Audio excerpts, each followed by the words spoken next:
안녕하세요. 책 읽는 뮤즈입니다. 오늘 소개할 책은 나도 내 몸을 잘 몰라서 천재야 체주의 지음 약사들이 전하는 여성 피로 솔루션 출판사는 곰 출판 천재야 제제 체주의 맥주 유튜브 채널 약 먹을 시간의 약사 크리에이터 팟빵 팟캐스트 뚝뚝뚝 약 먹을 시간입니다. 진행을 하고 있고요. 약 먹을 시간을 보는 시간이 곧 약이 됐으면 하는 마음으로 이 책을 썼다고 하네요.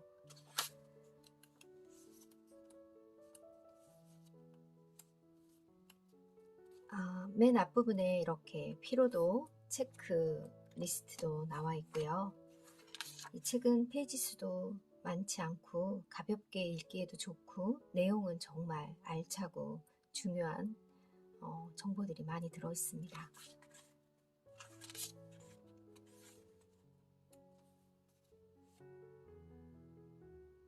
책 사용 설명서 나의 피로는 옐로 카드인지 레드 카드인지 알아본다. 2. 나의 피로는 무엇 때문인지 생각해본다. 3. 옐로 카드와 레드 카드를 위한 솔루션의 내용을 찬찬히 읽어본다. 4. 솔루션 바탕으로 나를 위한 만성피로 셀프 처방전을 써본다. 5. 셀프 처방전에 따라 일상에서 시도하고 노력해본다. 6. 실패하더라도 실망하지 말고 계속 셀프 처방전에 따라 노력해 나간다. 목차 1장 우리는 왜 피곤할까? 2장 옐로 카드를 받은 사람의 솔루션 3장 레드 카드를 받은 사람의 솔루션 피로는 간 때문이야. 간의 억울한 사연 피로는 간 때문이라는 어느 제약회사의 광고 음악이 있습니다. 전 국민이 알 정도로 중독성 있는 이 노래 덕에 피로하면 모두 간을 떠올리게 되어버렸죠. 간은 우리 몸에서 해독을 담당하는 중요한 기관입니다. 우리 몸 안으로 들어오는 물질을 대사하여 나쁜 물질을 처리하는 것을 뜻합니다. 우리가 만성 피로로 원인은 모두 간 때문이라고 한다면 그건 좀 과장된 이야기입니다. 약국에 가서 피곤하니까 간장약 하나 주세요 말하는 것은 약사로서 안타까운 일입니다. 피로 회복이 꼴 간장약 마치 공식이 된 것 같기 때문이죠.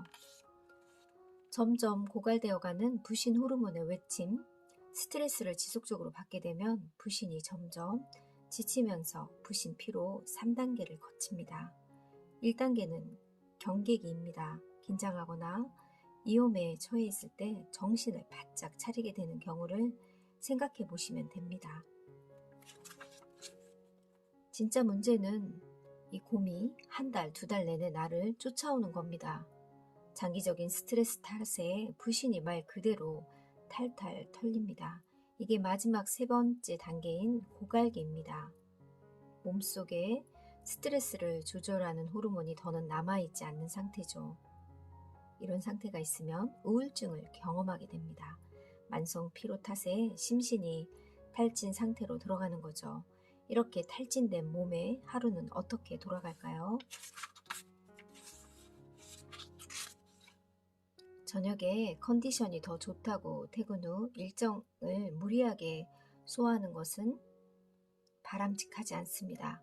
어쩌다 한두 번이면 몰라도 매일 올빼미형 수면 습관을 유지하면 만성 피로를 더 악화시킬 뿐입니다. 그러니 우리 몸에 원래 신체의 리듬을 회복할 수 있도록 노력해야 합니다. 생리가 끝나도 함께 끝나지 않는 괴로움, 끝나지 않을 것 같은 생리도 난소의 기능에 수명을 다하면 폐경을 맞이하면서 끝이 납니다. 폐경을 여성성이 사라지는 것을 받아들여 심리적인 괴로움을 호소하는 분들도 계시고 갱년기 증상으로 고생하는 분들도 많습니다. 갱년기는 폐경 전후로 약 10년간 지속됩니다. 태어나서 흙으로 돌아가기까지 우리는 호르몬과 계속 마주해야 합니다. 호르몬이 우리를 괴롭히는 것은 사실이지만 그게 다는 아닙니다. 호르몬은 우리 몸에서 아주 중요하고 특별한 역할을 하기 위해 만들어지고 분비되기 때문입니다.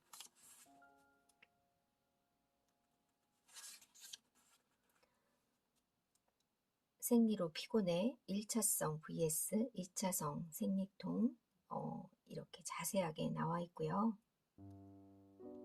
생리통 약을 복용하는 적절한 시기는 생리통이 본격적으로 나타나기 전에 미리 복용하라고 합니다. 생리통에 제일 효과가 좋은 약은 본인에게 가장 잘 맞는 성분을 찾아서 먹으라고 하는데요. 본인에게 잘 맞는 성분을 찾아보는 것이 좋다.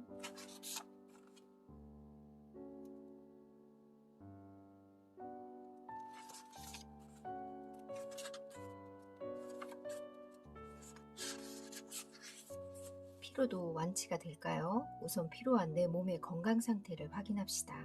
가장 기본적인 검사는 혈액 검사라고 하는데요. 혈액 검사를 통해 헤모글로빈, 갑상선 호르몬, 간 효소처럼 건강 상태를 가늠해 볼 수 있는 여러 수치를 확인해 보면 됩니다. 기본적인 혈액 검사는 내과, 가정의학과에서 받을 수 있고 검진센터를 운영하는 병원 의원에서도 받을 수 있습니다.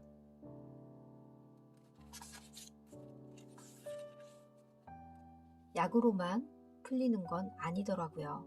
약국에서 근무하다 보면 여러 사람을 만납니다. 주로 당장 약으로 해결하고 싶은 마음에 약국으로 찾아오시는 분들이죠. 마음만은 그들이 건강해질 수 있도록 돕고 싶습니다. 그런데 이야기를 들어보면 약으로 해결할 문제가 아닌 것들도 많습니다. 사소한 생활 습관의 변화가 필요한 경우도 적지 않죠. 올바른 생활 습관이 무엇인지 말하지 않아도 이미 다 알고 있습니다. 뻔한 이야기들이기 때문입니다. 실천이 가장 중요하겠죠. 세포를 깨우는 약, 복용하고 있는 약 때문에 불면이 올 수 있습니다. 대표적인 약으로는 갑상선 약, 세로토닌 대사나 재흡수를 억제하는 항우울제, 코감기약에 들어있는 비충혈 제거제, 식욕 억제제 등이 있는데요. 이 약들은 저녁보다는 아침에 복용하고 저녁 약이 있다면 잠들기 4시간에서 5시간 전에 복용하는 게 좋습니다.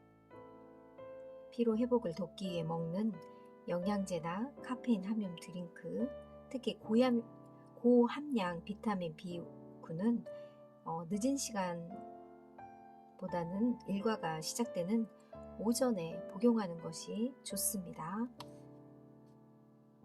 이뇨즈를 드실 분들은 자기 전에 복용하면 중간에 깨서 화장실을 갈 수 있기 때문에 수면의 질을 위해서 늦은 시간이나 자기 전에 복용은 피해주세요.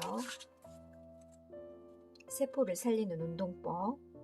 만성 피로로 몸과 마음이 지친 고갈 상태에서 운동하려면 4가지 원칙을 지키는 게 중요합니다. 첫째, 운동의 목적을 즐겁고 기분이 좋아지는 것에 두고, 둘째, 처음에 부담되지 않는 운동 횟수와 시간으로 시작해 점차 늘려갑니다. 셋째, 근력 운동보다는 가벼운 유산소, 유연성 운동을 추천합니다. 넷째, 저녁 늦은 시간에 운동하는 것은 피해주세요.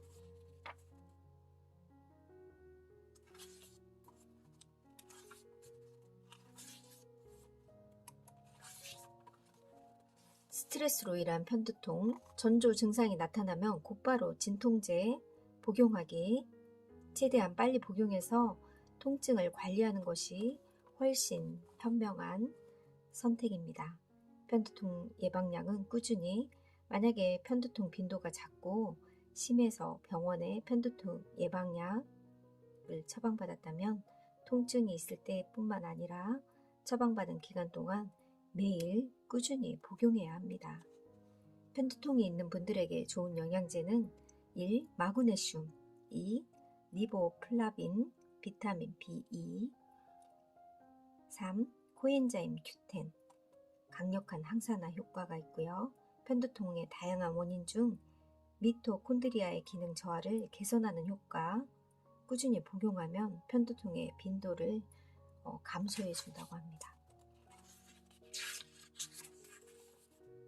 맞춤 피로 회복 영양제, 그것이 알고 싶다. 그럼 약사들은 피로 회복을 위해 어떤 영양제를 가장 선호할까요? 아마도 대부분의 약사는 비타민 B군이라고 대답할 겁니다. 스트레스를 받으면 비타민 B군이 훨씬 더 많이 소모됩니다.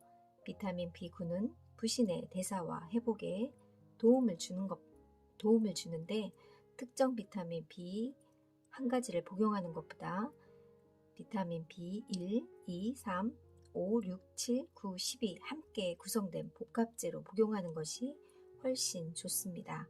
피로 회복에도 도움이 되는 영양소는 다양하지만 효과와 가성비 측면에서 보면 비타민 B군만한 것도 없습니다.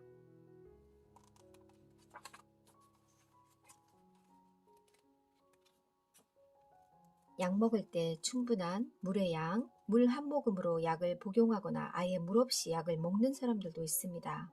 단도직입적으로 말해 미련한 행동입니다.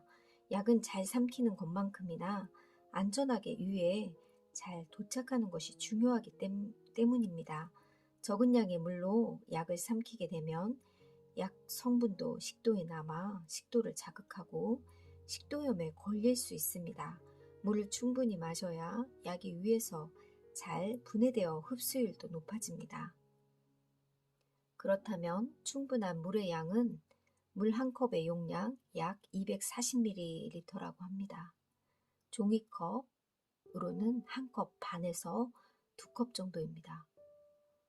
생각보다 많은 양의 물이 필요하군요. 약은 복용법도 중요하지만 함께 먹는 양의 물의 양도 중요하다는 사실을 알고 있는 사람은 많지 않습니다. 이제라도 알게 되었으니 충분한 물과 함께 약발 한번 제대로 받아볼까요? 무엇이든 꾸준히 한다는 건 힘든 겁니다.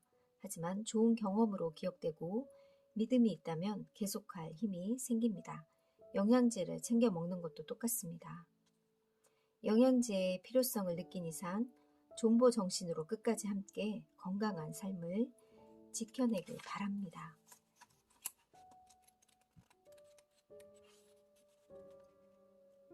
커피 한 잔 값으로 먹는 피로회복제. 카페인 섭취를 주의해야 한다고 알고 있지만 그 기준이 정확히 어떻게 되는지 아는 사람은 많지 않습니다. 현재 식약처에서 액체 1ml당 카페인은 0.15mg 이상 함유된 음료를 고카페인으로 규정하고 있습니다. 내가 카페인 중독일까? 카페인 섭취를 갑자기 멈추면 두통, 짜증, 무기력 등 금단 증상이 나타납니다. 이를 카페인 중독, 카페인 의존증이라고 부릅니다.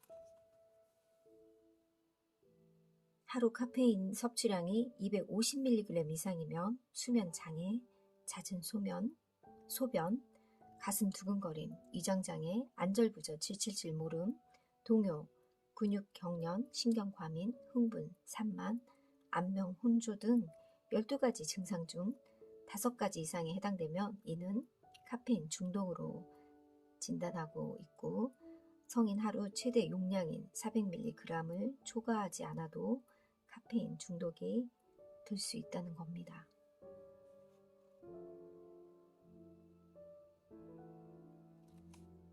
디카페인 커피라고 해서 카페인 함량이 0인 것은 아닙니다. 유난히 카페인에 민감한 사람은 늘 조심하라고 하는데요.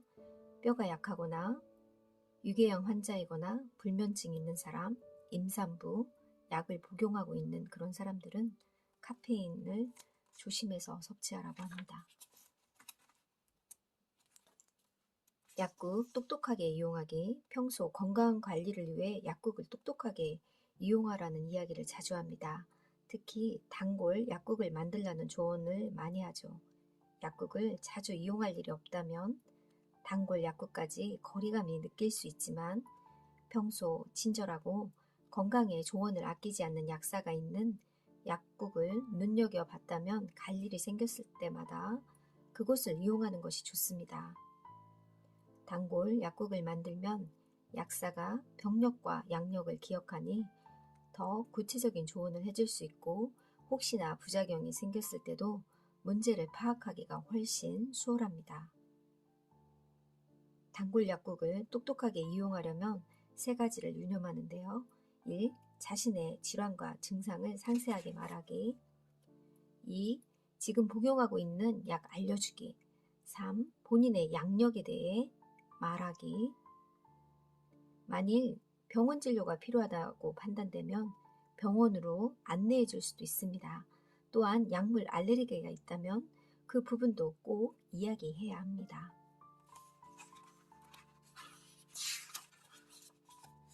포장에 따라 달라지는 개봉 후 약 사용기간. 알약은 하나씩 개별, 포장된 것은 상자 겉면에 있는 사용기간까지. 시럽은 개봉 후에서 2개월 이내에 사용해야 하고, 외용제는 개봉 후 6개월, 통에 덜어낸 연고는 1개월 이내, 통 안약은 개봉 후 1개월, 일회용 안약은 개봉 후 사용하면 폐기. 냉장 보관할 약들은 냉장 보관하기. 약을 넣고 꺼낼 때마다 큰 온도차가 있는 것은 바람직하지 않습니다. 지금이 건강해지기 가장 좋은 때. 나쁜 생활 습관과 스트레스로 세포와 호르몬의 균형이 무너진다는 것을 알고 나면 그것을 회복하는 방법 역시 좋은 생활 습관과 꾸준한 스트레스 관리라는 것도 여실히 느낄 수 있습니다. 그게 가장 중요합니다. 물론 하나하나 실천하는 것이 쉽진 않습니다. 커다란 프로젝트를 성공시키는 것보다 이런 사소한 습관을 고치는 게 더 어려울 수 있습니다. 피곤해 죽겠어. 오늘도 이 말을 달고 사는 이들을 위해 준비한 피로 해결책. 이 책은 건강해질 수 있는 방법, 약에 대한 정보도 많이 있어서 유익한 책이었습니다. 감사합니다.